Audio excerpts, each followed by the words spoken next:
Okay. Preparing a live stream. All right. Kids in the background. I think we're going live. We are. Let me put this. There we go. And the chat can begin. Started live streaming. Let's drop this link. Folks who are just joining in, you're gonna have to give some time. Now, where are my links? Oh, there we go. So, here we go.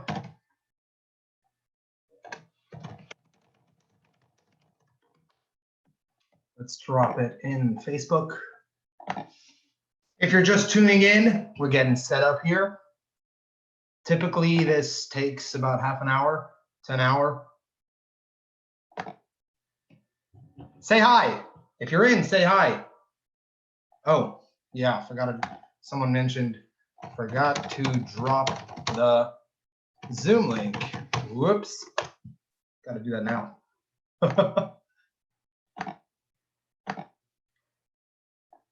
Copy URL.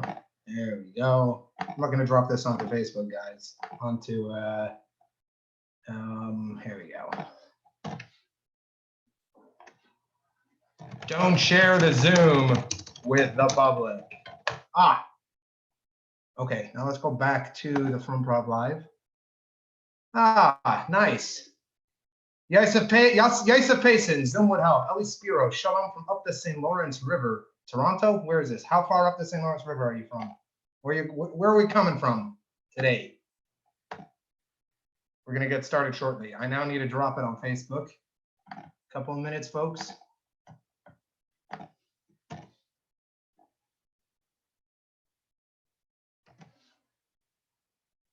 There we go.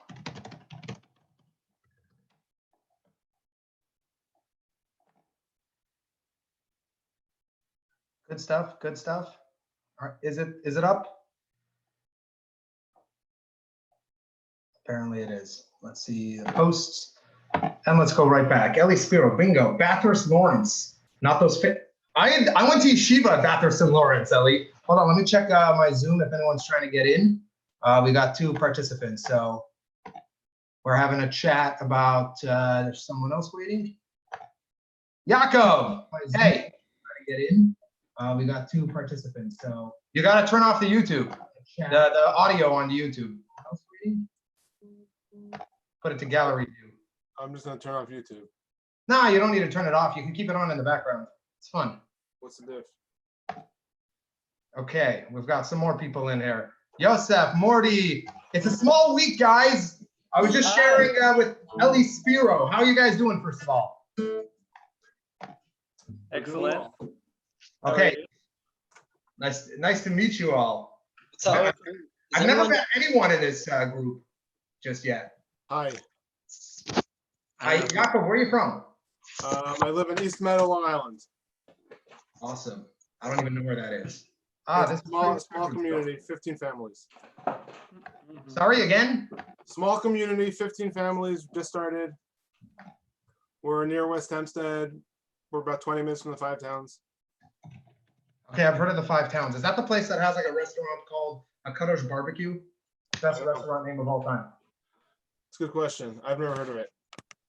Okay. no, that's really good. Isn't that that's actually part of our comedy routine? Isn't that the Okay, no spoilers. No spoilers, Yosef. Are you kidding me? By the way, this nothing funny even happened yet. It's like 8:04. Oh, it's 8:01. Okay. We're 1 minute in, but this spoiler is already fine. So Morty and Yosef, you guys are from like. Morty, let me tell you something. I'm going first. Nothing funny's happening until after that. But you sound so funny already. Well, what we're going to be doing is a surprise. I didn't tell anyone yet, but we're doing Dan. Hi, Dan. I know Dan. He's from Montreal. Hey, Dan. Dan, up here. When you look at me, look at my eyes. What is this? He can't hear. He's busy working. He's benching. I got the beard. Saying Shemana Esrei. So Morty and Yosef, you guys live in Chicago? No. Not anymore. No. You We guys are are Chicago based. Our base has been Chicago, but we are no Yeah. longer in Chicago. So where do you guys live? Westchester, New York. Okay, is that like also on Long Island somewhere? Are you guys neighbors with Yaakov? No, no, no, no. Why are you saying it like we're that? more than like we're a water apart. Long Island is separated from Westchester by water. All right. So Can you guys hear the me? plan was, we hear you, Dan. Oh, thank God. Okay, sorry, I was having technical difficulties. Let's see if I can Okay, see. but what's that in the background? Wait, can you still hear me now? See a show. Can you still hear me now? Yeah, we can hear. Did you bring a mic? Seriously, you brought a microphone? Refresh. All right, I think, how do I find us on YouTube? I want to watch us while I'm talking. So if you Better? watch us live on YouTube, you just have to Fine, turn guys. the volume off. We'll get started on YouTube, not here. Dan, speak. I think you went all Darth Vader. So microphone check, 1 2 1 2. Can you guys hear me? Can you hear me okay? Okay, good. Are we keeping audio on, by the way, so we can hear people laugh, like have a bit of feedback, or what? We yeah, let's keep. Why not? Let's keep audio Cool. on. It's only, Okay, good. you only could hear our laughs. You're not going to hear all the viewers laugh, but I'll make sure to laugh. Yeah, but out. it's better. I mean, like at least you have some kind of feedback, right? Otherwise, it's like, no, nothing. I'm actually gonna look for a laugh track over here. So I got. It doesn't come out good. We tried it last night. It sounds like you're flushing the toilet or it's raining. Let's Who, try me? it. Let's test it out. Oh, the laugh track. The laugh track. Well, we'll test it out. I'll test it out. I think I'm going first. Yaakov, I'm Okay, gonna wait, give I you a gotta, break. I'll I go gotta check first. something too, though. Hold on, I never did. Sorry, I just installed it on my computer. How do you Amazing. cut to a picture? Hold on. Are we supposed to, are people watching already? It Oh, is this live already? No, it's not live yet. says live on YouTube. These are great. Yeah, We are live. People are watching us now. How many viewers do we have? Let's Tell check. me. Let's check. We have 24 watching right now. What's Oh, let's happening? do Let's something else. answer some of these questions. Let's address some stuff. Ellie Spiro, he's Bathurst and Lawrence. Did any of you guys go to Toronto Yeshiva, or is it just me? Me. Toronto Yeshiva, great yeshiva right at Bathurst and Lawrence. There's my chavrusa back then was Mendy Pellin, and for anyone who's been to Toronto, I'm going to share a great story from there. So the yeshiva doesn't have its own mikvah. This is a true story. So all the Bachrim need to go to mikvah in the Shif Shul, which is a Hasidic shul down a couple of blocks away. Not in your time, Morty. Don't go there. It's disgusting. Well, there's another mikvah, but that's also disgusting. It's like further up Lawrence, right? So I used to go to the Saul's here. So I used to go to the other mikvah, but you had to go. Like if you didn't go, you got a knas. You had to pay some money. So one time, so I don't remember when a new store opened up in that big mall at Bathurst and Lawrence, and they had a big, like a special offer. When we walked in, we noticed they had these like perfume balls. Have you ever seen these stuff? Like you drop one of them into a ladies' perfume balls. Like you drop them in a bathtub and you smell like perfume. Beautiful all day. So Mendy and I came up with this idea. We split, I don't know, like $20. They were like $3 a piece. We bought, I don't know, like 10 of them, 15 of them. And I went at 5 in the morning. I snuck out of the dorm, went to the mikvah, dumped them all in. And that day, the entire yeshiva stunk like women's perfume. Every teacher, everyone. So, yeah. Hold on, what's going on here? Saul's supposed to be joining. He's got some internet issues. I'm watching us on YouTube. It's so cool. I know, we're live. Okay, Sarah Goldenberg asked, what's happening with the ladies' comedy night? It's happening. We have already 7 comedians. It's gonna happen after Lag Baimer. They're still working out a date. It's actually being run by a woman in Israel, a comedian. Her name is Sarah Kornblum. She's great. And you can look her up on YouTube. You'll probably find some of her stuff. And yeah, it's gonna happen. So that's awesome. And Ashley Blaker says hi to Rogers Park, to Mori and Yosef. Hey, Yeah. Ashley. Bensi Fuchs also says hi. Hold on. Ashley's a boy, just so everyone knows, because we're talking about women's comedy night. So Yeah, he's actually not just a boy, he's a great comedian. he's a man. I would call him a man. He's the man, Morty. He's the man. All right. So I like what we just see, like when you can see 4 at a time.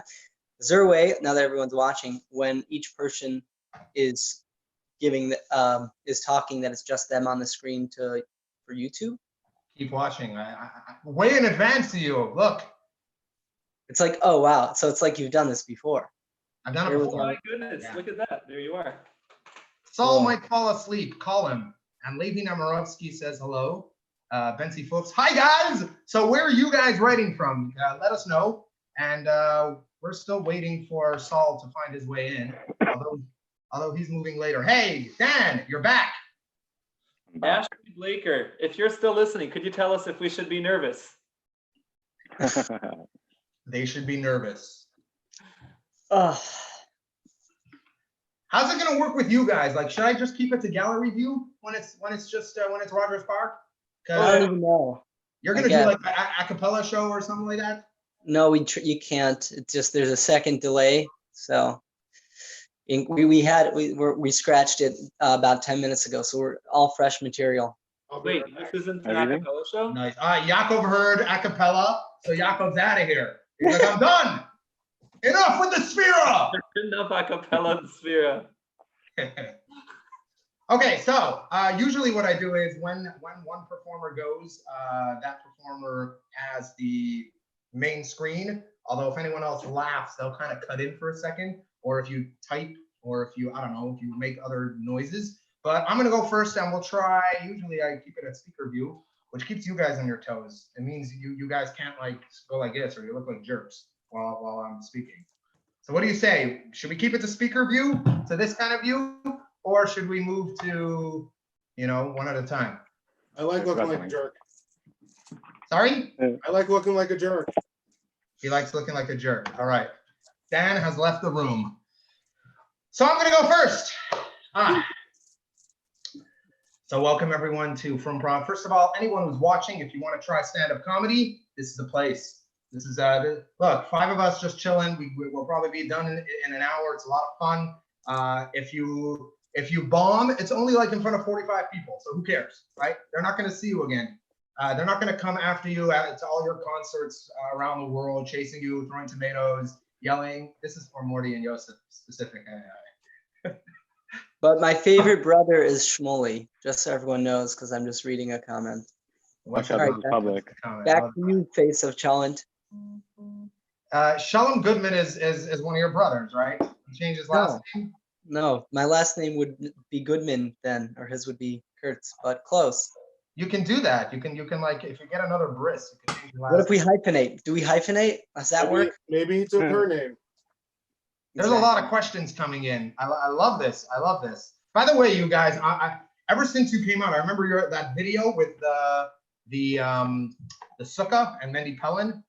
Man, I've been big fans of yours. And also, you guys are nuts about Moshe Yes too. So I'm really, really. Well, I didn't know that you were Chavrusas with Mendy Pellin. I would have gotten you for half the price.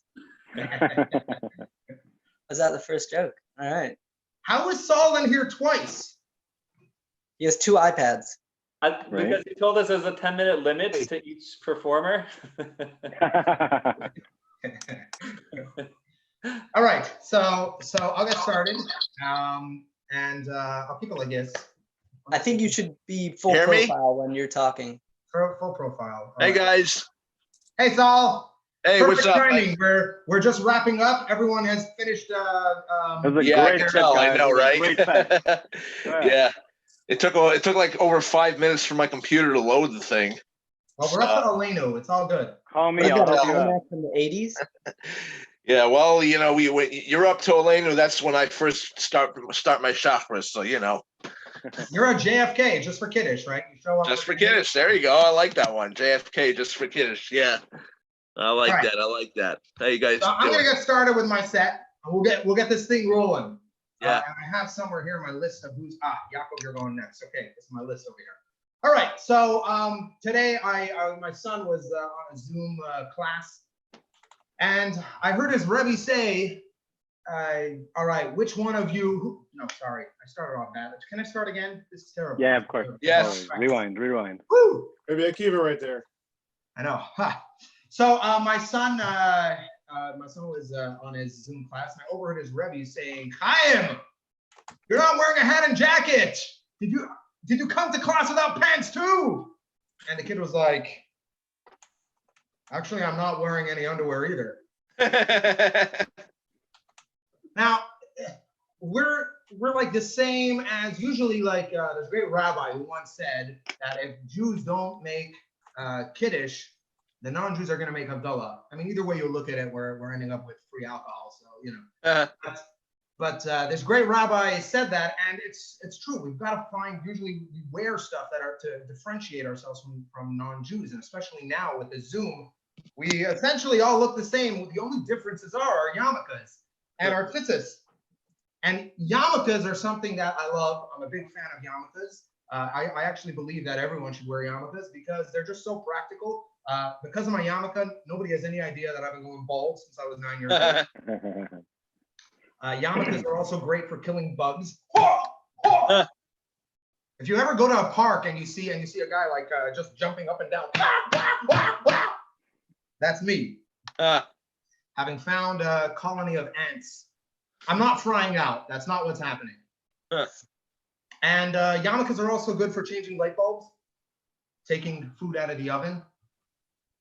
And in real emergencies, there's a reason why they started making 3-ply yarmulkes. 3-ply.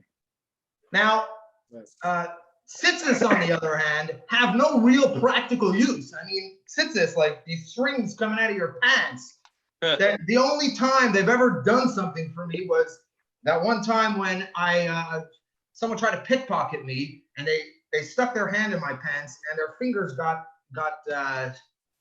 tangled up with my tzitzis.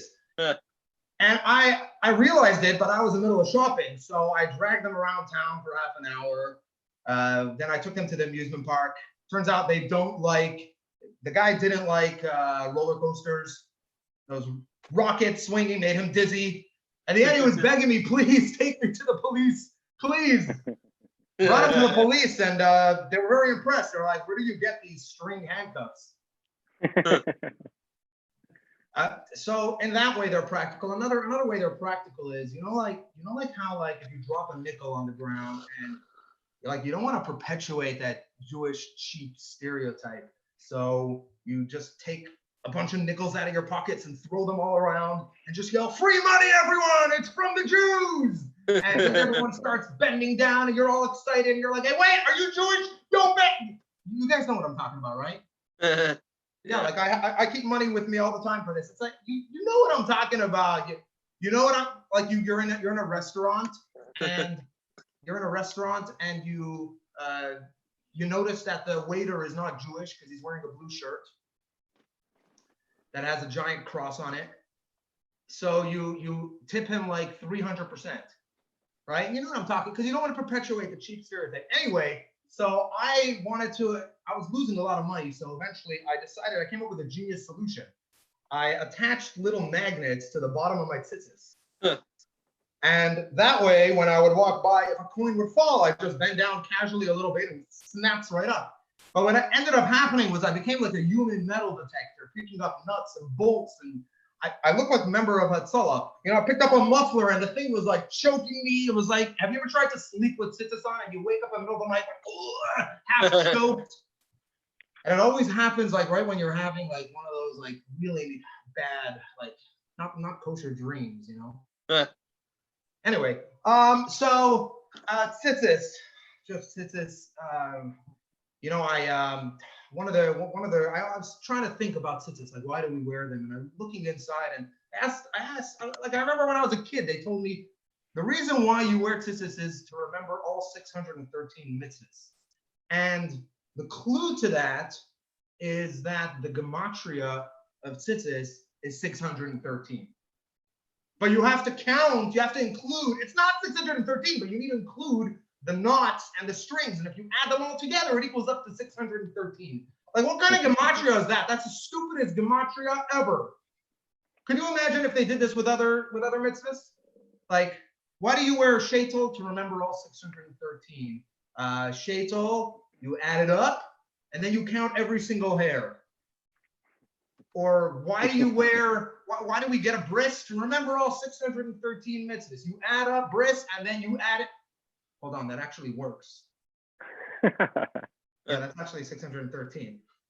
Anyway, so I got to thinking a lot about tzitzis because they're very fascinating to me, and I started wondering, like, what if Hashem decided like he just hated four-corner garments? What if he was just sick of people like putting on capes and trying to fly, and he's like, I've had enough of it. Or maybe he didn't like, those Peruvian ponchos that are really colorful. He's just sick of it. He's like, all right, I have a plan.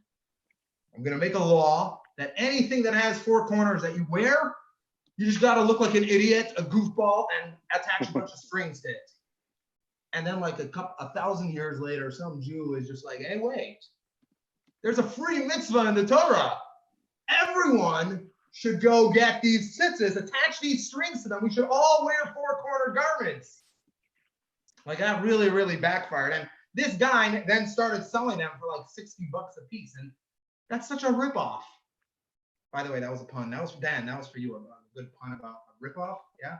No, but it is a ripoff. Like what really goes into it? All you need is wool, and you need pretty much wool and a hole puncher, and you're good to go, right? That doesn't cost $60. Lubavitch tzitzis. You try to buy them, they're $80. What's the difference? You have an extra hole. I'm not even wearing Lubavitch tzitzis. This is embarrassing. But you have an extra hole, 2 holes for 4 extra hole punches. You're paying $20. This is completely it's an outrage, to be honest. I think that the reason Hashem told us to wear tzitzis is to keep us on our toes. Like, have you ever like try to ride a bike while wearing tzitzis? That's how my grandfather died. Yeah, you ever sat down wearing tzitzis next to the shredding machine in the office? Like Hashem wants us to remain on our toes. That's my theory. But anyway, tzitzis is like let me show you this. It's nasty, like you don't wash them. That's another thing about tzitzis. Look at this. These are you don't wash them. Like once they're yellower than my teeth. Look. This is from all the stains. Don't look at my teeth. No, the reason my teeth are yellow is because I don't floss. And the reason I don't floss is because Jews are not allowed to eat blood. But the tzitzis are, and let me tell you something. You ever go to shul and you have these tzitzis inspectors show up, like you're just davening Shemana Esrei, trying to focus, trying to concentrate, and all of a sudden you feel like a little tug right from behind. You try to ignore it, but there's a couple more tugs because these guys come into shul and they start inspecting your tzitzis, and eventually you just turn around. It's like they get this excitement, like they have all this misery in their life, but they're just so happy to find your puzzled tzitzis. That brings them great joy. So I always turn around and I reach for their pants and I'm like, hey, I'm a shatnez expert and you got to take these off right now. And who's checking never inspect a stranger's tzitzis. You have no idea which toilet they've been in. So tzitzis, by the way, talking about tzitzis and toilets, there's only 2 times when you gather all your 4 tzitzis for Shema, right? And when you're about to sit down, right? Like, and when you sit down, that's the only time you actually gather all 4. Like when you're doing Shema, you're like, oh, okay, one's behind, and it's all good. But like when you're gonna sit down to use the bathroom, it doesn't help anyway. Your tzitzis, like, they go everywhere. Anyway, I gotta, like, as you guys can see, I gotta go wash them. They're gonna get all tangled up in the laundry, and I'm gonna do my like, getting my new tzitzis that once before Pesach. That's pretty much it. So see you guys later. Right. Bravo. Okay, now that we gotta start. Next up, coming all the way from Long Island. East Meadow. East Meadow, Long Island. There are meadows in Long Island? I thought it was only like snow. No, that's Montreal. Okay, next up. Please give a warm welcome to Yaakov Portnoy. Go get him, Yaakov. Go get him. Go get him. Thank you very much.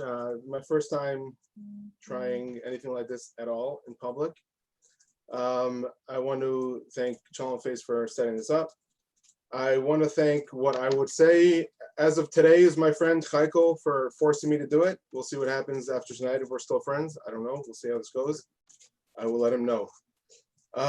Isha, I'm very nervous. This is one of the reasons why I never do anything like this. I'm very nervous about speaking in public. I get all jittery all day. I get all nervous. I shake.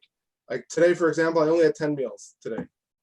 That was my day today because I was all nervous and didn't want to eat any so much.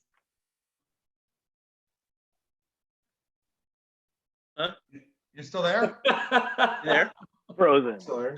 He got way too nervous. Oh, You're back. Good. my internet connection was unstable. Yeah. Where did I leave off? Where did I leave off? You'll have to start all over again. All over. Yeah. All right, listen. I'm Say very how nervous you were. It's okay. We've all done this before. You said nervous. What? Who's we? You mean You were talking about Heikel. Yeah. Michael, my friend. Either way, so last time Michael spoke, he made a joke about being nervous and about picturing everyone in their underwear, and he said something about how it's very simple because everyone's wearing underwear now; they're not wearing any pants. So I think I came up with a solution. It's very simple for me. In order to get over the nervousness, I'm just going to imagine everybody in Michael's underwear. Simple. Woo! Listen, to be honest, I think you all have an advantage over me, and I'll explain to you why. Because I checked some of you, not all of you, your social media. Every time you post a joke, your crowd, your audience is larger than what we have over here. By me, just the 6 of you, you're 6 times larger than my social media presence. So to be honest, it's I'm very nervous. I'm not a stand-up comedian at all. I'm more like the hey, remember that thing you said 2 days ago? I have a funny joke to say about that. That's why I like the WhatsApp blue marks, the check marks. I keep them unread all day, and then at the end of the day, I say, sorry, I didn't get back to you so soon. Here's a funny joke about that. And then I respond and I go back as if I just read it for the first time. Now I wanted to talk about a little bit about the quarantine. When we first started the quarantine, it was actually very good. My kids had a Zoom school, and their schedule was staggered. It was perfect because there was never I have 5 kids, all very entertaining, and just sometimes it's helpful when they're not all around in the same room. So it was staggered. There was never more than 2 kids that weren't in school. So there was 1 kid in school, 2 kids were playing. It worked out very well. It dawned on me that I'm going to try to do that with their schedule. So first started, I said, I'm going to wake up, no more than 3 kids up at a time. Let's try that. Didn't work so well. So I went down to 2 kids. A couple of days later, it didn't work so well. I said 1 kid at a time. After that, I decided, you know what, forget it. No more than my wife up with the kids. That's it. Didn't work out very well, but that's what I decided. Speaking of quarantine, I learned quite a bit over the quarantine. Did you know that there's more to Pesuki de Zimmer than Baruch She'amar Ashrei Nishtabach? There's a meme. There's a meme going around. It goes around every Friday. I don't know if it stopped. I haven't seen it in a while, but there's a meme that says, remember to take out the muksa from your pajama pants. Cute, whatever. I just want to walk you through my thought process, as the quarantine was going on with that meme. The first week I was like, oh, come on, it's not nice. It's Shabbos. You're going to put on a suit. What's a pajama pants? What are you talking about? You put on a suit the first week. The second week, okay, no suit pants. You don't need a suit. But I'm wearing dress pants. I'm not going to put on the pajama pants that I have. As it goes on, third week, I'm starting to get the joke. During the week I have pajamas. The third week, it's nicer. I put on Shabbos pajamas, so I have to make sure the muksa's not there. Fourth week, Shabbos pajamas. It's not going to take pajamas. I'm wearing the same pajamas. Who cares? By the 5th week already, I was like, pockets. My boxers don't have pockets. Really, I'm just kidding. That was my reaction right away. And you have any idea how much money I save in my water bill? And you don't do laundry, save a lot of money. I'm telling you. And that's about it. Yeah. Woo! Bravo. That was awesome, guys. Yaakov Portnoy. Thank you. Thank you. First time Yaakov, I performing. think you're gonna be a star. I'm telling you. If that was your first one. That was solid delivery. Thank you. Can I ask why are you hoarding so much toilet paper in the background? I saw that. I saw that. It's for my neighbor. But you live alone in middle of nowhere. I'm on Amazon Prime. It's You heard the Amazon If I Prime. cancel it now, the price gets double. It's a hassle. It's not worth it. Jakob, where can people find you on social media?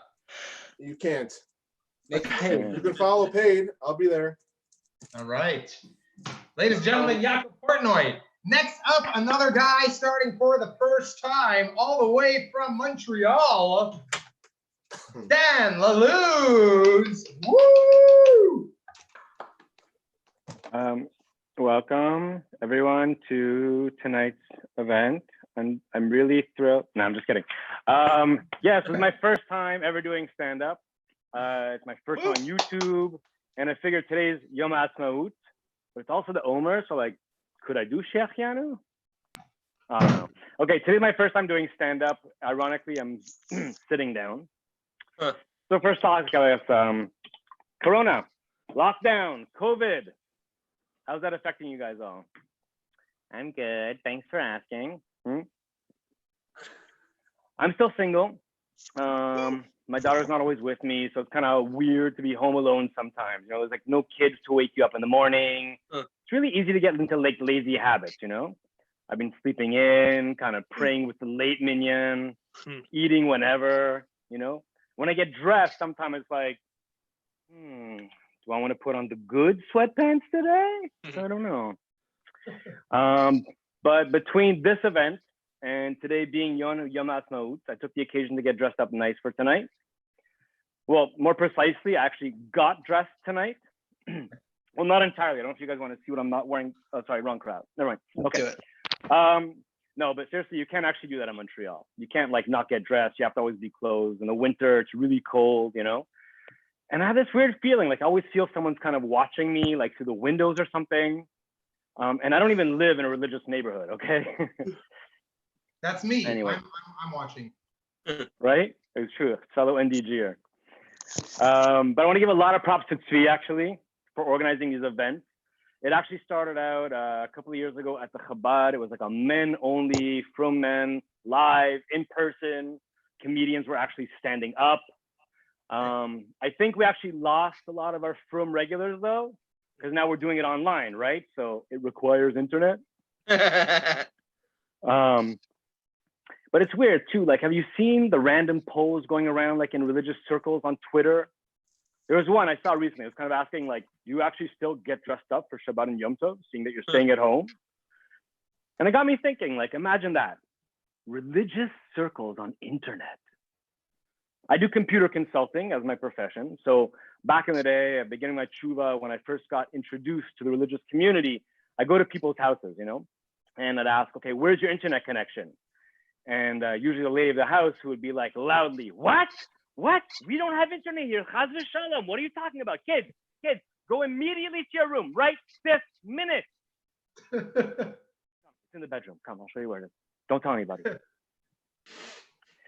Anyway, can you imagine doing this time right now, like in isolation with no internet? Do you actually remember time before internet? Like, I mean, no smartphones, no WhatsApp. Can you believe from people with no WhatsApp? Like, seriously? Oh, the irony. When I first met Chabad, internet was a no-no, and now kids can't even attend yeshiva without Zoom. Craziness, I'm telling you. But yeah, confinement, isolation. I'm actually okay, you know, it's not so bad. I can get by to a certain degree. There's like, there's video chat, there's phone calls, good technology, thank God, keeping us up.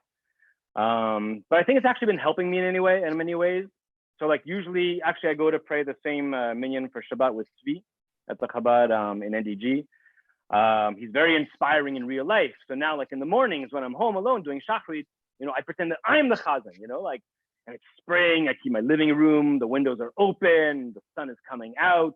And I try out different tunes, you know, like to sing and like do it loud sometimes, you know. And I think I've actually been gathering like a little following. Yeah, there's like random people that kind of show up in front of my house like during Shachrit. I'm just not sure if they want me to shut up or if they actually want to join in the minyan, but whatever, we'll see what time. We'll see how it goes. But it's kind of tough to pray alone, all the time. So I've been kind of bringing building my own secret minion. Please don't tell anybody, social distancing, whatever. But it's good. We pray like 3 times a day. It's kind of fun. Actually, they're joining me right now for support. If you want to see them. Yes. How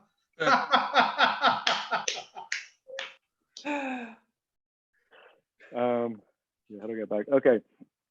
But they're pretty chill. They're cool. But they just don't always answer.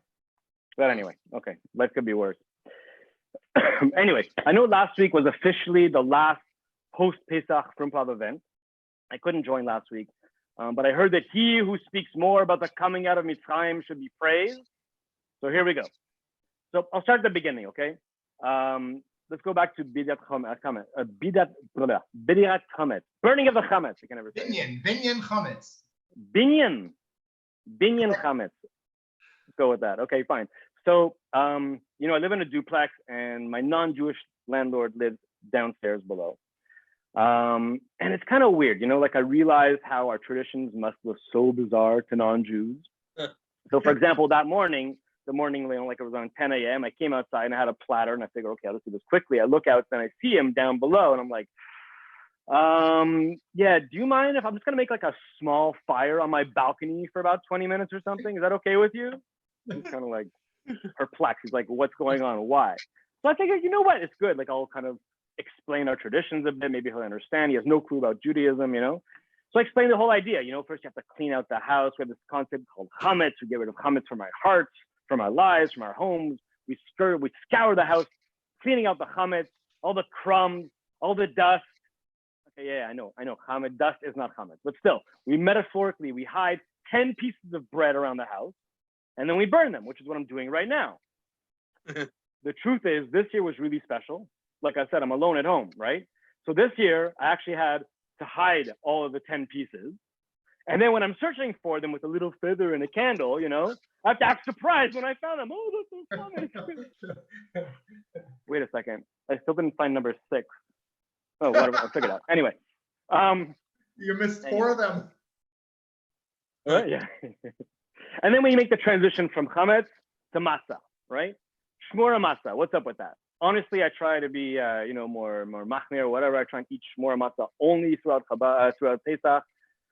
You ever notice how that stuff is worth more in weight than gold? Like, seriously, you buy like a 2-pound thing, it's like $500. It's insane. It's crazy what this thing costs, right? And the quality control, honestly, at that price, they can't even guarantee they're gonna have every single thing will be a whole piece. It's like in the morning, you go to sit down to like do your bracha, only 2 whole pieces. No, broken. Can I put a bunch of crumbs together? I'll put them with water. No, wait, you can't do that. Okay, never mind. So I felt kind of ripped off a little bit, digging like for my thing each meal before I did Hamotzi, but it's all good, But I still find that I have a lot of time in my hands, especially like on the holy days, like Yom Tov and Shabbat and everything. You're in isolation, you're alone, And of course, during Pesach, you're sitting in the mornings, you're having breakfast. There's no like cereal box to read or anything. So I started reading like matzah boxes. I don't know, like what else is there? My Yiddish isn't so good, by the way, but anyway. But I have actually other products that have packaging that I can read to at the table. I know you Chabadniks are much thinking like, packaging? What packaging? Okay, I respect you guys so much. You guys are super stringent on so many different things. You buy nothing from the outside. Everything that you eat during Pesach is made at home except for the bare essentials. Question, you guys have like trust issues or something? No? I don't know. But when it comes to Pesach, like everyone has their own level of stringency. You have to always respect it. It's really important. This year was probably the easiest Pesach for that to happen. Am I right? Right? No people coming over. You don't have to worry about it. Yeah. Anyway, I didn't grow up religious. So this concept that I'm going to drop now was kind of really new to me a few years ago. I went to a friend's house and they had a separate Pesach kitchen.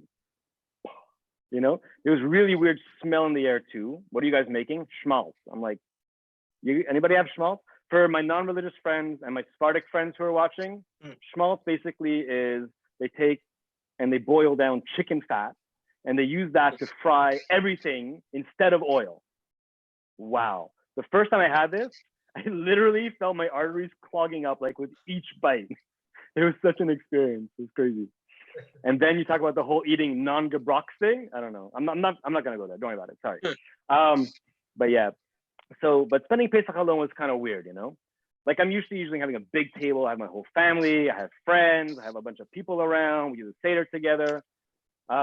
This year was different. It was special, you know, kind of alone. I'll look on the bright side. Like no one complained about the length of my Seder. Nobody said anything about how much I was actually drinking. Yeah. And I mean, this year was a bit more lonely, but it was not so bad, but still weird, you know? I found myself in a unique position of being both the eldest and the youngest person at the table at the same time. So I got to actually ask Ma nishtana and then answer myself. Kind of bizarre. Okay, look, I've heard it's okay to talk to yourself, but apparently you're crazy if you answer yourself. I don't know. And I was like, who knows one? I know one. You know, it's like sometimes when I did like Birkat Havana by myself too, you know? Like I'm like, Shalom Aleichem, Aleichem Shalom, Shalom Aleichem. Okay, it gets kind of old quick, but in the vein of respecting the laws of social distancing, I was being very careful. I actually left the cup for Eliyahu outside the house with a note. It was good. Yep. But back to Pesach. You ever noticed how everything is like extravagantly overpriced? It's crazy. Like a regular bottle of, I don't know, olive oil you buy for like $6. You know, now it's $12 because it says kosher Pesach on it. You know, paper towels. Yes, they actually have paper towels with a kosher Pesach texture on it. Seriously? And the minute Pesach is done, there's all these post-Pesach discounts. Time to stock up for next year, I guess, right? But everything that used to cost yesterday $15 now is 99 cents. Crazy. But I was really stoked. I found something really special. I found Doritos. I haven't had Doritos since I became kosher, okay? And these were special in the liquidation section. They're Kasher Pesach Doritos, okay? From Israel, no less. It was really good. I was super stoked. They're actually pretty good. I think they might have some on Metro and Queen Mary if you guys still want. But it was really nice to have like Doritos since becoming kosher. It was really cool. It was in the liquidation section. So I'm sorry again for those who are non-Gebrox. Liquidation, no. So yeah, so I got these Doritos and they're really good. But then I started looking at the ingredients, you know? So they're actually kasher Pesach, which is interesting. But the first ingredient is corn. I'm like, corn? What do you mean corn? Like, I'm like, okay. I do eat kitniot, but who actually eats corn on Pesach? Like, is there such a big market in Montreal just for Persians to buy kosher Pesach, like Doritos for Pesach? I don't get it. I haven't seen it, but shkoya. Anyway, I found that when I'm praying alone, it's a bit tough. It's complicated. Like, I mean, just kind of bouncing between the different days, right? Like, I'll give you a quick resume of what I saw. First day of Yom Tov, no tefillin, okay? Amida for Yom Tov, great. Full halal, Yom Tov Musaf, got it. Okay, second day, Yom Tov Amida, yeah, full halal, okay. Yom Tov Musaf, got it. Third day, Shabbat Amida, but with Yom Tov additions, yeah, half halal, Shabbat Yom Tov with Musaf, okay. Fourth day, normal Amida with additions, half halal, Yom Tov Musaf, okay. And then after Pesach, I'm like looking, right? Pesach goes out the next morning, I'm like, where to put my tefillin? I actually put them in the chametz, but it was an interesting story. And then comes Rosh Chodesh. Yes, tefillin, but not the whole time. Normal Amida with additions, half halal, Rosh Chodesh Musaf. Okay. Rosh Chodesh on Shabbat, no tefillin. Well, you get the idea, right? And no tachanun for the entire month of Nisan. And then coming back after the whole process, after a whole month of no tachanun, I'm like, oh boy, the guilt for the past month in isolation. Oh, Shem, please forgive me. I didn't wipe down every package that I brought in from the store after shopping. I forgot to take off my shoes at least once when I came in the house. Oh, I didn't sneeze into my elbow. Anyway, the real thing for Tachanun is like, I've had time on my hands working computers. Who do you think has really been doing all these Zoom hacks? But anyway, now we make the transition. I think we have to have like a better period, right? We still have Izru Chag, and we have to come like an Izru Chag for Tachanun. So now we just have to ease back into doing nothing again. And that's it. Tzvi, I want to thank you so much for putting this together. Big up to you and your crew. And I'm just gonna say it's my first time on YouTube. Don't forget to like the video. It's on YouTube or on Facebook. Dan Lalouz, ladies and gentlemen. Woo! Hey, Dan, Nice. I couldn't help but notice that you had a bit of there was no mechitza in your minion. Just A what? as your rabbi, there was no mechitza in your minion. It was like a mixed minion, so you might want to. NDG is a special place, okay? They go with how they identify, apparently. I don't know. That is accurate. That is really, really accurate. So next up, by the Actually, way, some of those guys didn't even have a gender, but just saying. Dan, where can people find you? Dude, I'm in isolation. I'm at home. What do you think? Hello? It's I don't know. I'm on Facebook. I have YouTube and I have Instagram. I have like a bunch of followers and I have like 4 posts. So I'm not sure it's gonna be that interesting. Maybe Twitter.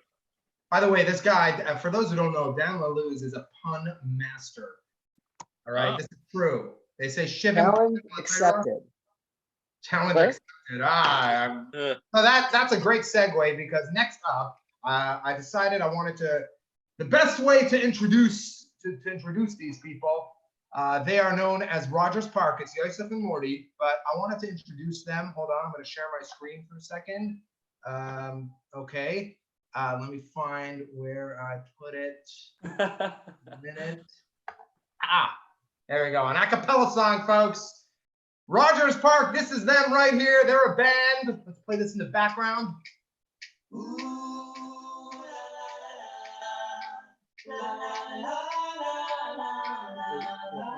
Wait for it. There we go. So let me stop sharing my screen because, ladies and gentlemen, America's only Hasidic indie folk parody comedic duo, Morty and Yosef, Rogers Park. I'm gonna mute everyone except for those two. So you're live. All right. Thank you, guys. All right. So Morty, are we gonna sing that song live now? Yeah, let's do it. Wait, is this a comedy set or we're doing a cappella set? This is. Where's our manager? Who set this up again? I don't even know how we got on here, but I do want to thank Chalent Face. I know his name might be Tzvi something, but we, as a band, we're just really happy to be here, trying something a little different. Everyone's at home, so just the idea, why we started our band was the idea of just kosher expression. So Frumprov, everyone watching, support Frumprov. However you do that, like, follow, and share. So that's awesome. But I'm going to start off by saying that the connection is no. That's why I bring Yosef, because he laughs at all my jokes. But I'm actually really bad at joke delivery. That's why we're going to do a little routine. So I'm not delivering any jokes. So from now on, Everyone is visible. everyone is visible. Yosef, I could see like half your head. You come down a little bit. You're under 35. You should be able to figure Zoom out. No offense, guys. But I'm not really that good at joke delivery. So all jokes are local pickup only for tonight. There's my Yosef laugh. There you go. So let's talk about this. Let's bring it home. We just came out of Pesach. So what do you call a fake Pesach noodle? An impasta. Impasta. That's great. All right, we got to warm up. The only continent that the coronavirus hasn't spread to yet is Antarctica. That is because they're isolated. Yeah, Yosef. What do you call hip hummus? Cool beans. All right. We have to do all of our sit-down jokes because we're not standing on stage. Well, let's do a couple more. Let's do one more song. We're Jewish musicians. Yosef, didn't you write a song? I mean, I wanted to talk about Jewish food because that's all everyone's been doing in isolation with this virus. I mean, COVID's really hit a lot of people, unfortunately. Like, there's a lot of people without jobs. The music industry, I mean, this is what you're looking at. This is the music industry now. That's 2 guys on this little Zoom screen saying dad jokes. Well, how do you know, speaking of Jewish bands, how do you know if there is a band that is Jewish? I don't know, Yosef, how? If it contains a horn section. Yeah, all right. Let's But talk about Jewish food, Morty. There's hold on, something. I wanted to interject. I just want to let people know, as musicians, reach out to all those musicians, because we had big plans before COVID. I mean, we were actually planning a, pre-Pesach. We had a world tour set up. We were going to 17 countries, and that was canceled due to COVID-19. We were doing a collaborative album with Avram Fried, Paul McCartney, and Mordechai Ben David, canceled due to COVID-19. Okay? We had a concert set up in Central Park, 30,000 tickets sold, canceled due to COVID-19. So, I mean, it's hurting some musicians, but we're going to talk a little bit about food because that's our next favorite subject. Who doesn't like food, right? They say that Jews love food. I don't know if you noticed, but most of our jokes were just about food. I have But one. Yosef, didn't you write a song about food? Well, I did write a song, but before we talk about the song, I have a joke. Get this one. What do you call rotating lettuce? Spinach. Round and around. Oh, this is fun. Well, anyways, I think we're better at singing than we are about at making jokes. So this is a song I wrote about kosher food, and particularly kosher restaurants like the ones we have here in New York. The song goes like this. Oh, oh, oh, oh, oh, oh, oh, oh, they're expensive. All right. You know what I did notice though? Very good, Yosef. We're gonna put that in our third album. Shameless plug. But kosher restaurants definitely have very weird traditions. Where did you go last night for dinner, Yosef? You said you had takeout? Pizza. You had pizza. This is something I noticed. As musicians, we travel a lot, but in every city that we go to, Boston, Chicago, Detroit, New Jersey, Virginia, every place has a Jerusalem pizza. Okay? This is a name I have never figured out. Okay? Again, this is a kosher place serving pizza, and they call it Jerusalem pizza. Not Jerusalem falafel, not Jerusalem shawarma, Jerusalem pizza. And get this. Get this. On the box, it says Jerusalem pizza, authentic Italian flavor.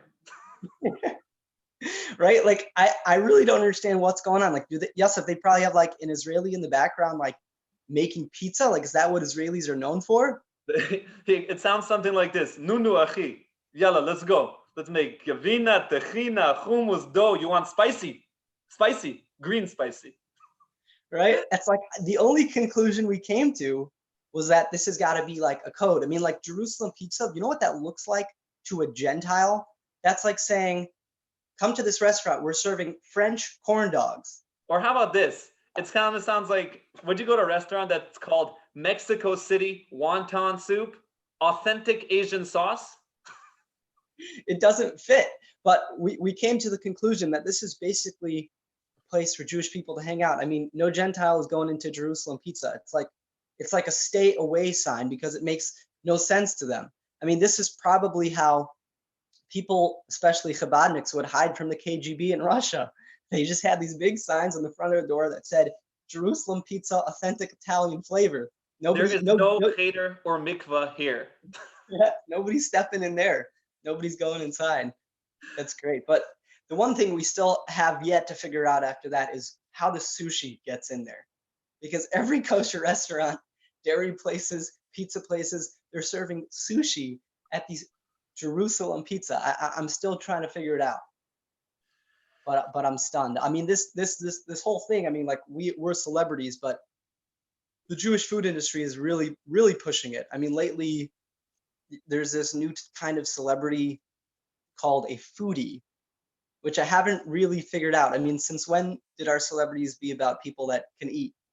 I mean, maybe certain chazanim, I understand. But if a foodie is famous because you can eat, I have an uncle that should be very, very popular. But Yosef, it's like you learn all day, right? I mean, let's talk about it. If you're called a foodie because you like to eat, you can't even cook. I mean, I like to learn. What does that make me? A learn-y?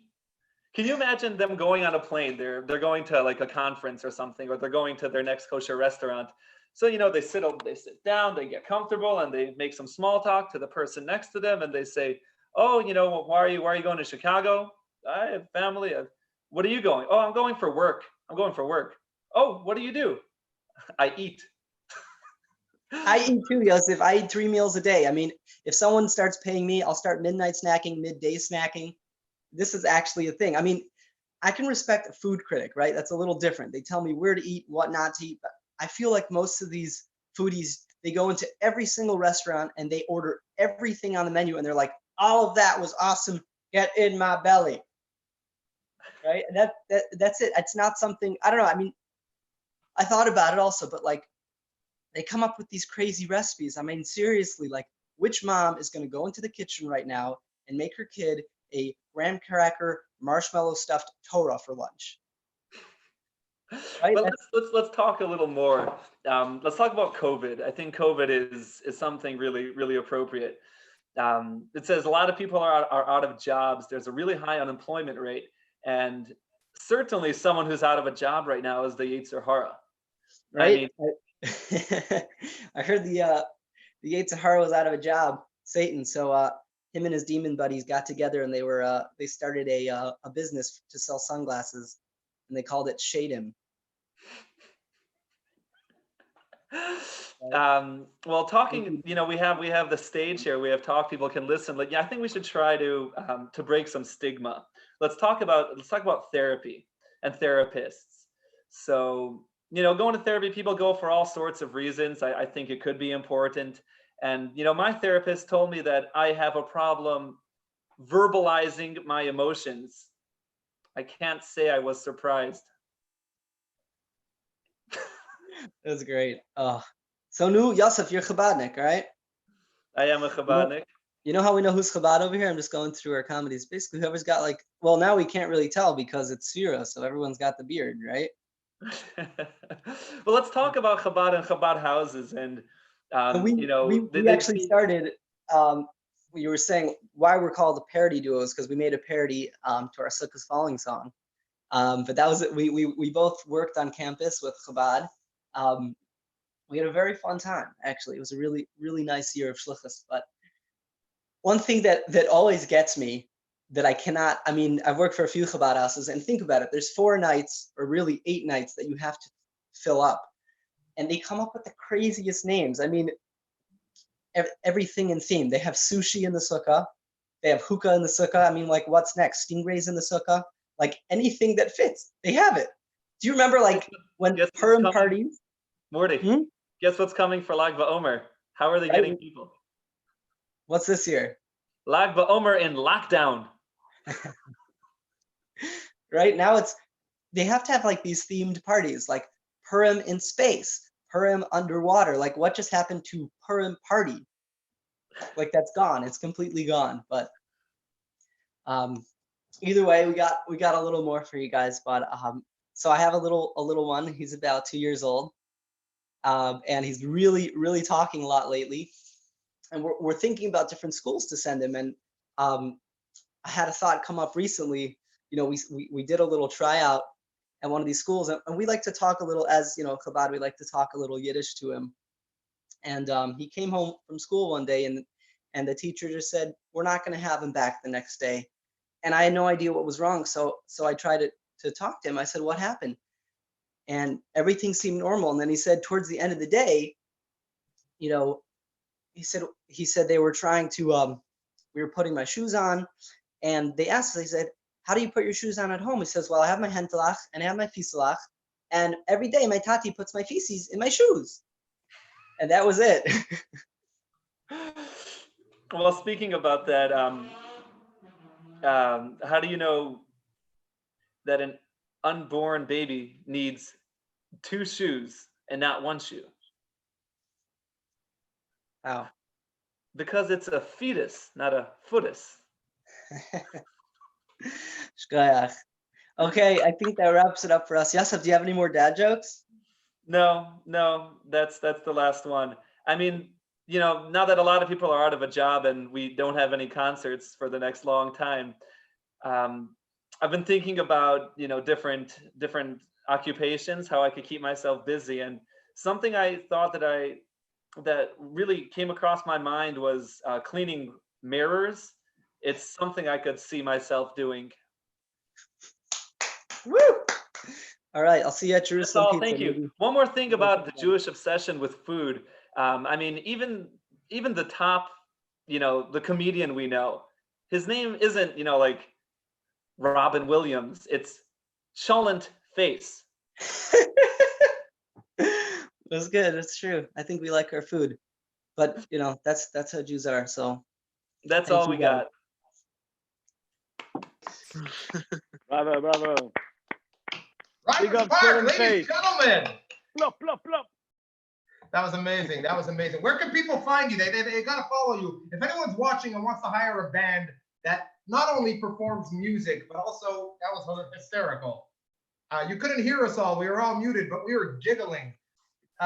Where could you be found? Thank you. So you can follow us on Twitter, Facebook, Instagram, and all the social media platforms, also YouTube. And apparently we're getting actually booked for Zoom concerts. People like Zoom concerts better than our real concerts, I guess. How do you do Zoom concerts, 2 people in different rooms? We actually break some rules, but we're only breaking them in a few weeks when it's okay. You hear that, Mayor de Blasio? You're watching. They're not doing the Zoom concert for the funeral tonight. I really didn't want to bring up politics, but now that you're there, I finally figured out the one reason why President Trump is in office. He's the only 72-year-old man that I know that can efficiently run a Twitter account. I mean, think about it. Like, we're doing these Zooms right now. I was helping out my mom the other day. I was the IT guy because I knew where the power button was on her laptop. Right. Okay. Thank you, guys. All right. Thank you, Rogers Park. Bravo. Okay, next up, coming all the way from New York City, 3rd week in a row and 4th week in a row and killing it. Saul, you ready? Yeah. Should I mute everyone or? No, you can leave them on. Just don't heckle. Ladies and gentlemen, They can laugh. Just don't heckle me. I'll leave that to the YouTube viewers. We'll read all the comments later, and we'll give you an opportunity to respond. Yes, I got you.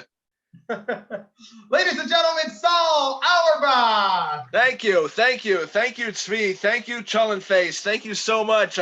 I'm not going to choke on your last name again, so I'll just say Tzvi Cholent Face. You know, thanks for having me on for the 4th week in a row.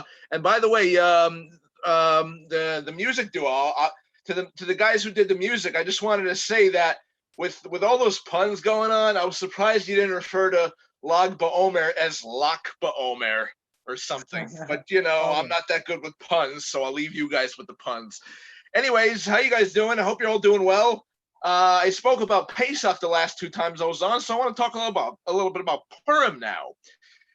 It seems like a little while ago, but hey, I still love Purim, even though I'm sober and I don't drink. But you know what? Purim's still my favorite holiday. And you know, but I was a little sad on Purim. You know, I saw a sad news story. I saw in the news a person in Israel got a rock thrown at him, which is terrible. But at least he wasn't the only Jew who was stoned on Purim. I know. I deserve a rock thrown at my head for that joke. By the way, on Purim, Chabadniks get so drunk they can't tell the difference between the Mashiachis and the rest of Chabad. And on Purim, other Jews get so drunk to the point that they can't tell the difference between Donald Trump and Bernie Sanders. You know, recently, a little bit before the lockdown, I went to this ice cream store. This is a true story. And, you know, and I got strawberry stains on me.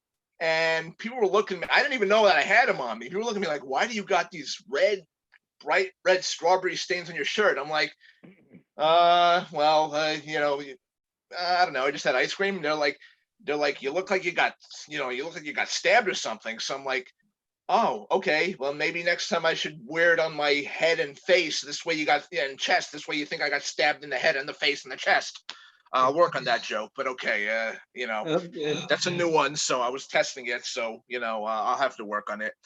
Anyway, I always get these emails from these far left-wing groups telling me to tell the government to have mercy on convicted criminals, especially during these difficult times.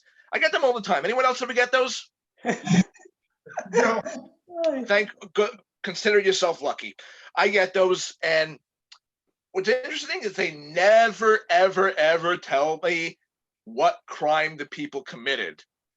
And yesterday I got an email. Please tell all your politicians to have mercy on our prisoners because they're very vulnerable during this coronavirus. My response, please tell me what crime they committed so I can know if it's worth it having mercy on them. And somebody, now I didn't get a response from them, but somebody else, a friend of mine who's a little more on the liberal side, said to me, but what's the difference? I'm like, it's a big difference. So if the guy's in jail for a little bit of weed, it's one thing. If he's in jail because he killed a bunch of people, I owe him a little bit of gratitude because I'm a funeral worker. So, a killer's our best friend. What can I say? And, for more about my funeral home job, you could watch the last 4 weeks worth of the Frumprov shows. I spoke plenty about that on those videos, and they're very good, so I hope you all watch them. And but I want to tell you something different this week. Recently, a little bit before the virus, I was in a car with a funeral director driving, and a corpse in the back, a dead body. And the funeral director was driving very recklessly. And I said to her, I'm like, lady, you're gonna have to slow down. Right now, we have only one corpse in the back. If you don't slow down, we're probably going to have 3 soon. And needless to say, that was the last time she drove recklessly with me in the car. And honestly, I think that's the last time she even had me in the car, but that's a different story. So that's how it goes in our funeral industry. You never know what you're going to get. I also am a rapper. I just wanted to let you guys know that I am known as the rapper Dyslexic Saul on YouTube. I got 2 songs out. And a question I get pretty frequently is, what is it? Is it a little awkward or weird being a white Jewish rapper? Well, I'm like, no, why would it be awkward or weird? I have plenty of black friends. They all love me. So what's the problem? But there was one awkward moment in my rap career. I was talking to this black friend of mine, and he said something really unpredictable. He said, you want to know that I just want to tell you that in order to be successful in rap, you got to use the N-word. And this might be the only time I ever used the N-word to a black guy. I said to him, neighbor, I don't have to use the N-word to be successful in rap.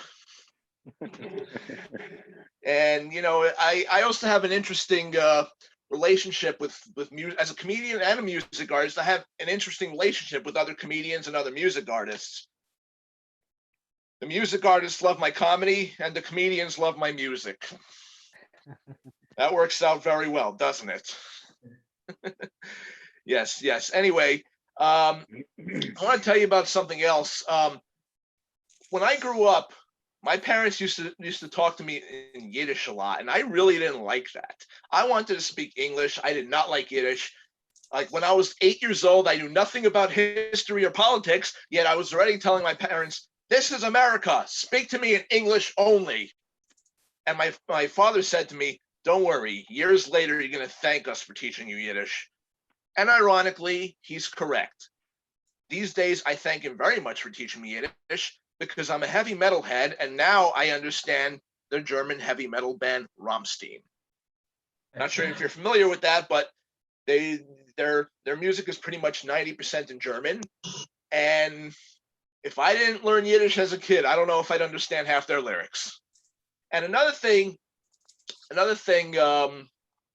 they helped me out with a lot, ironically, as a kid. I wanted to have a TV in the house. They were like ultra frum, making, like, to them, Chull and Face would be considered modern.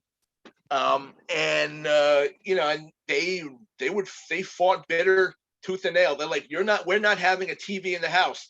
And they're like, years later, when you're grown up, you'll understand and you'll thank us. And ironically, they're correct too. These days, I thank them so much for not having a TV, because now I get everything on the internet and I don't feel like I have to buy this whole large 20, 30, 40-inch screen, pay a $50 gazillion bill and all that.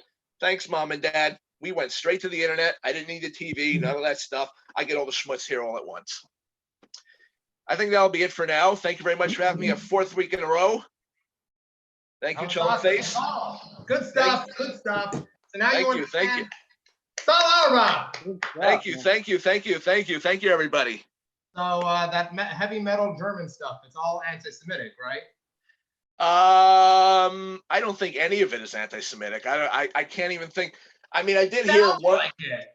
It sounds like it. Like, you know how like Mordechai Ben David, the guy who like tells nobody to copy his music, he got one of his songs from like a German band over there. Yeah. You listen to it and it just sounds like it's kind of scary. German is a scary language. Nah, they're pretty liberal. They're not Nazis or anti-Semitic. I mean, they did have the song where they had the lyrics Deutschland über alles, but it was more of a comedic song or something, so I don't think any of that was serious, or they were just doing their shtick thing. I don't think any of them are really anti-Semitic. You never know, but I doubt it. All right, you got you have your first heckler. He's telling you to get into the frame. Get into the frame? Yeah, your face is too low. You gotta Hold on. Let me see. What am I going? Saul, you look like an angel now with the light right above your head. See me now? Oh, this? Oh, maybe it's the way my computer was set up. I don't know. I'm confused. I am the most technologically confused person under 70 that you'll see. So, And by the way, in honor of Cholent Face having me on for 4th week in a row, I wanted to show a picture of a cholent that you could buy every day of the week now in Far Rockaway at a place called Seasons Express. Is there anywhere in Brooklyn where you can get cholent every day of the week? That's pretty awesome. As a foodie, could you eat it now and give us, one bite? Everyone knows the rules. Pretty sure there's a reason you can't buy cholent during the week. Well, yeah. Well, now you could. I'll bite it right now. Sure. I'm just saying. All for my nice fat belly. Tell us about the taste, the flavor. Is there enough onion in there? Why do you think it's leftover? A lot of meat, a lot of great meat, a lot of cholent beans, whatever you want to call it. A lot of great stuff. I don't know. I don't know anything about flavors. I'm not a chef, but all I know is it tastes really good. That's all I know. I know good taste. I don't know flavors or this, ingredients, this, that. I just know it tastes good when it goes down my fat belly. Yeah. All right, ladies. Okay, so we're gonna. If anyone wants to give comments, all good. By the way, Morty, no worries. Oh yeah, I just forgot to tell people where to find me. You got to find me on Facebook. So, Facebook, Saul Auerbach. YouTube, Dyslexic Saul Music. All right. Well, you forgot Instagram, Twitter. You are on. All right, Instagram. I forgot those sites even exist at this point. Instagram, I go on a few times a day. Saul Auerbach. Twitter, I go on a few times a year. I also Saul Auerbach. It's like a good place to go on when I get banned from Facebook. Hold on, is anyone on here on LinkedIn? What's that? What's LinkedIn? You don't want to know. You don't want to get on there. Probably not. Trust me. It's like Facebook for business. Oh, please. Oh God, I know some people who could use that. So it's shut down right now. Is it? Really? No, that's a joke. It was a joke because due to COVID, okay. nobody's working. Facebook business. Okay. You made me feel a little hopeful for a second. You put my hopes up. All right, we're going to move to the final set of the evening. That's me. So let's move it back to speaker view.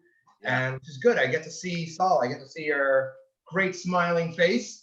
And I wanted to talk a bit about Fridays in this during this time. And Fridays in general are like my wife and I feel like we have like very different Friday experiences, like Like she's responsible for cooking and cleaning and getting the kids in Shabbos clothes, and I'm responsible for going to the mikvah.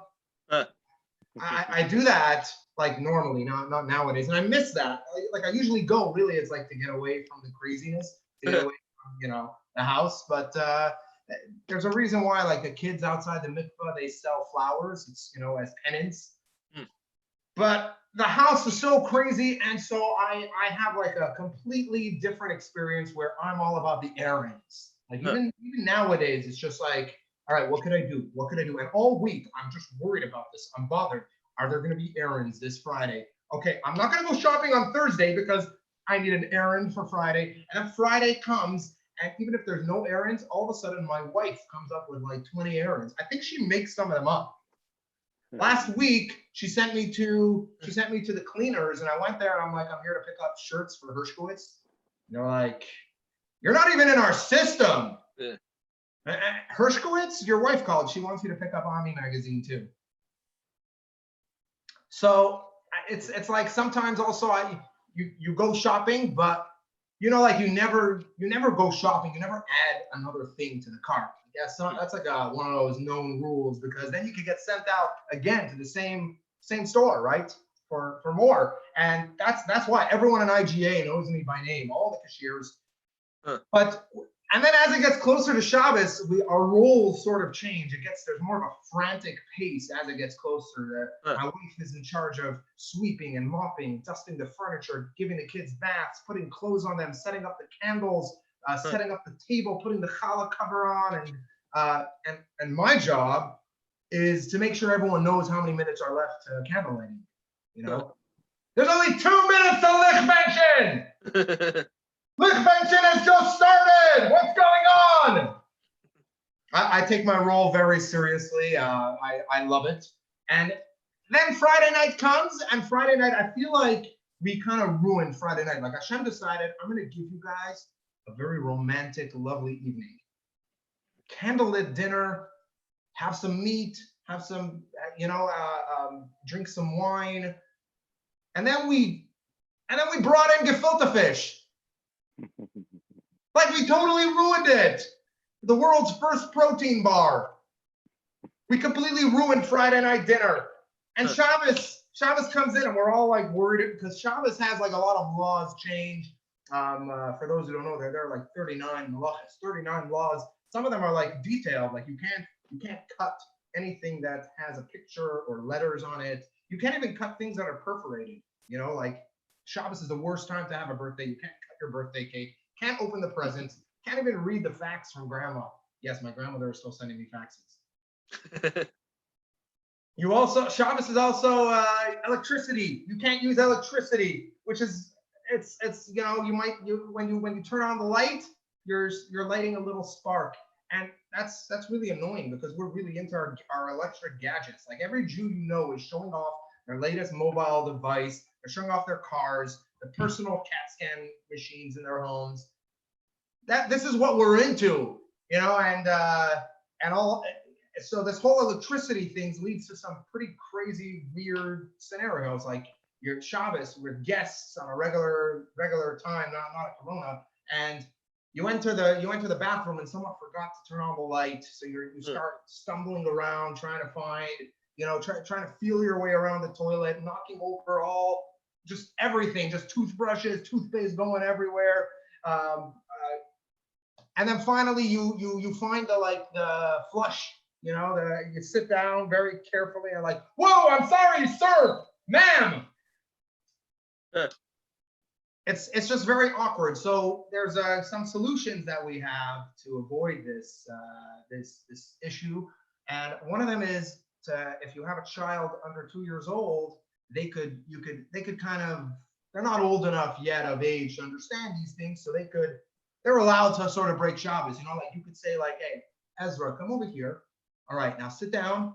Now turn the key and press this pedal, okay, and honk this. You kind of could tell them what to do, and they take care of everything for you. Now you know why religious Jews have kids every 2 years. Another solution is to get a Shabbos guy I actually had a Shabbos guy. I put out an ad. I'm looking for someone who's good at Excel, could manage my taxes, could, pretty much. I found the right Shabbos guy, and but then he tried to join a Shabbos guy union, and no, he wanted some benefits. I tried to fire him, but he couldn't get the hint because I didn't really build that up properly. The trick with the Shabbos guy is a non-Jew is allowed to do whatever you can't do. He's a non-Jew as long as he benefits from it, as long as he benefits from it and you hint it. You don't say it directly. So you got to be like, Jean-Claude, come over here. Could you, on my, like if you had 5,200 messages in your inbox, and one of them, the latest one, was very important, would you be able to read it out loud?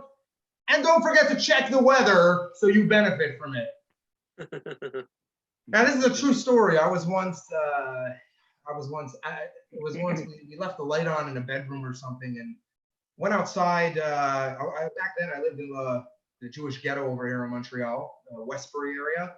Went outside in a freezing winter, and I'm waiting. Which idiot is going to be walking outside at this time? And it's all awkward. You can't like invite people into your house. Like imagine you're standing there like, excuse me, ma'am, I'm hot. No, not me. My kids are hot. No, that's even my fault. No. You know what? Just move on. So I'm standing there, and a lady shows up, and I open my mouth, and she says, "All right, which light is off?" True story. Anyway, but one of the worst experiences I ever had on Shabbos was when I used to go to a show that was in a shopping center, and one Friday night during the L'Chadodi, I had to use the bathroom. I had to pee. I went into the bathroom, and I started peeing, and all of a sudden I noticed they had installed a new urinal. One of those that automatic flushers. So I'm stuck there because if I move away, the electricity turns on and it flushes. So I'm standing there trying to figure out, like, what am I going to do? I'm stuck in front of a urinal the whole Shabbos. So I'm waiting, just praying people come in to use the bathroom. I'm telling you, I prayed more that night than I ever did in shul. Finally, someone comes in, and I'm just standing there, and like, you got to hint. Like, how am I going to hint? So I figure, like, okay, do you want to use this very urinal? It's to your benefit. I started like explaining how it was better than all other urinals. Look at the soap bar. Trust it. The guy escaped immediately. I spent an entire night there starving. In the morning, more people came in. And finally, I begged the person to take my spot. He moved in. I carefully moved out. I went, yeah! I got my hand right under the hand blower. All right, folks, let's go back to gallery view. And let's check YouTube. Bravo. Thank you. All right. Good show, says. Love that. That was great. Yeah, thanks, guys. Thank you. Appreciate it. Shalom Solish wants to know, do you smell carrots? I'm not getting the carrots reference. So, Shalom, if you got any stuff over there. Carrots? Sorry, it's a response to the other. I think this was for Rogers Park. What did one snowman say to the other? Do you smell carrots? Pretty good. I really like that noodle. We'll stand up next week. Yeah. Should we talk a bit about this? Bensi Fook says Willie Town has no internet, which is why they needed the Levaya party. Nice. All right. Let's look a little more. I think it's a quiet. Saul, you came to Ashley Blaker's off-Broadway show in the third week, and you climbed on stage during the show. Accidentally. Thought you were trying to start performing. I'm sorry, I missed that question. Well, he thought you were trying to start performing. You climbed on stage during the show. Can you tell us what exactly happened from your point of view? At the Ashley Blaker show, before anyone judges me for accidentally stepping on the stage for 2 seconds, please note that it was one of those clubs, pretty small for a big club anyway, pretty small for an Ashley Blaker performance.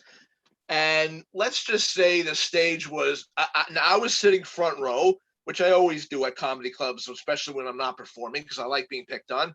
And, and let's just say I was not sitting in the seat near the aisle. And let's just say the room between the stage and the seats really is practically zero. Like basically leg room, but no walk room. Like leg room for sitting, but zero walk room. So I pretty much had to step onto the stage just to get from my aisle to the seat, because I wasn't sitting in the aisle seat in the front row. But Ashley Blaker knows me. He understood that. He knows I have no intentions of ever publicly disrupting his show unless he's picked. I almost said unless he picks on me. No, not even if he picks on me. My bad. But but I can see why it looked hilarious to the eyes of to the viewers. Let's just say. All right, but okay, but Saul. Yeah. Nobody else is here. You were trying to take over, right? Yeah, I'm trying to take over Ashley Blaker's show. Me trying to take over Ashley Blaker's show. It's like 2 in in London. What? He's in London. He's not watching right now. You can tell. Yeah, me trying to take over Ashley Blaker's show would be like me saying, "Here, take my career and use it like a glass and smash it." Ashley's great. Ashley's great. He's a good guy. I love Ashley. Oh, I want to tell you I want to tell you a couple very quick Ashley Blaker stories. It'll be less than maybe 30 seconds. Go, you got the first one, real quick. So when I first met him at Stand Up New York at the first Ashley Blaker show I went to, during his intermediate time, he had an intermission or whatever.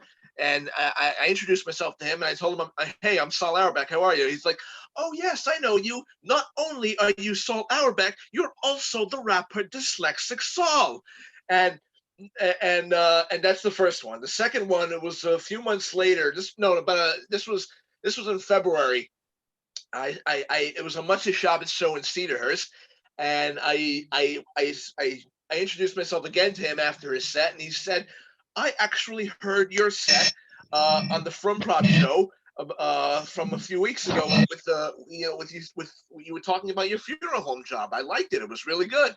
Those are my 2 Ashley Blaker stories. I was pretty. Of him. What? You do a good impression of him. I do? Yeah, you do.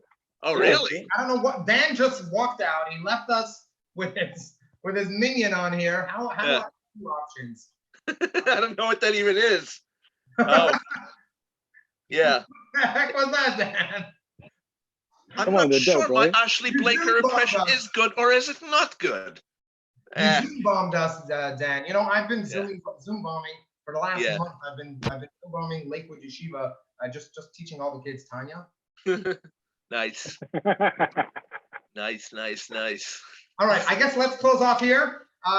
Thank you. You can find me, Chowan Face, on pretty much all platforms, and you can find Frumprov anywhere. If anyone watching has enjoyed this and looked at us and been like, "All right, you guys are a Kal V'chaimer. If you guys could do it, how much more so I can?" Yeah. So just reach out. We're happy to give. We want to promote everyone. We're happy to give you an opportunity to perform. Have a great night, everyone. One last question: is your last name Hershkowitz or Cernovich? It's actually pronounced Fluctuous. Fluctuous. Okay. All right. Only whatever you want. I don't care. Like my last name, Auerbach, Auerbach. Exactly. Yeah. Gotcha. All right. Thanks again. Good night, folks. Take care. Thank you, Cholan Face. Thank you. Thanks for having us.